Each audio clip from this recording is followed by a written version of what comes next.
something. I mean, it's fascinating. It is fascinating. I think it's back to these worlds among us. There's people you're thinking, man. How do you ever figure out that your dog knows how to detect cancer? I mean, does that just come to you one day? I don't know how that ever happens. I mean, it's just shoot. When I think about the drug dogs that they use, how they pick up on cash.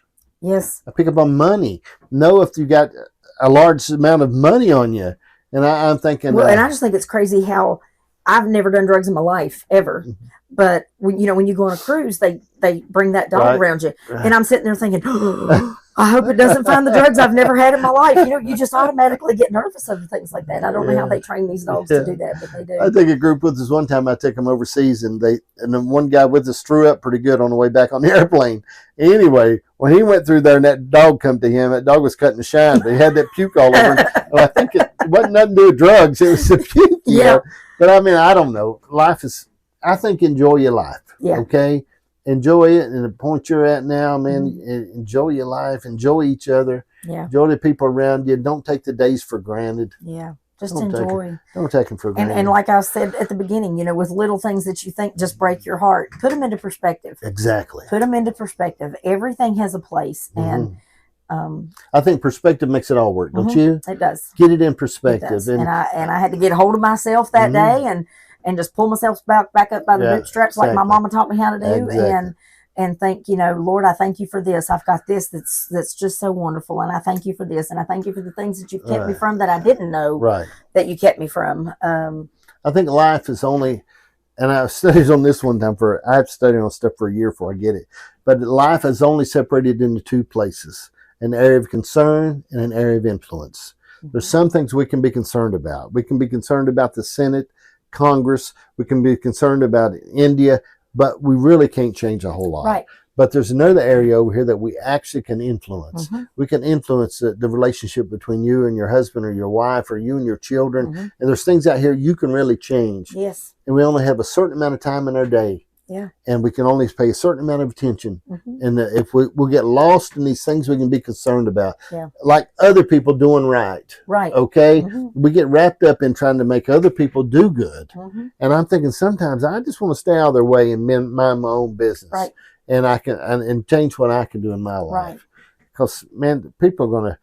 I get this a lot back from when Jesus talked to the young rich ruler. And he said, what must I do to have eternal life? Mm-hmm. Jesus says, all you have, give it to the poor. Come follow me. And the young rich ruler had great, and he couldn't do it. And Jesus just went on. Yeah. He never said nothing else about him. No. He didn't tell the disciples, now, come on, boys, go over and have a talk with him. See what you can do with that. Come on now. Talk to him. I think that you can change people's lives simply sometimes by how you live yours. Yeah. They see and they know that there's a difference in the way that you conduct yourself and the way that you live. And I think that will affect more change sometimes than browbeating people. Yeah. And sometimes, and I know it's a hard thing, but I know we're to disciple and we're discipling people and add people to the kingdom. I mean, that's what we're supposed to do that. But sometimes you got to mind your business and take care of yourself. And I know that sounds a little rough, but sometimes you gotta leave it up. I always tell everybody the Lord has a wrench for every nut, and I'm gonna let Him do the turning. Yep. Okay. Sometimes plant the seed. I plant the seed. Going about my business, and then let the Lord do His job. Yeah. Exactly. And I don't know. So, well, I'll tell you, I appreciate having Davina with me today. She's been a blessing, and I know she would be. And we have scheduled this interview about 300 times. Okay. Before I go,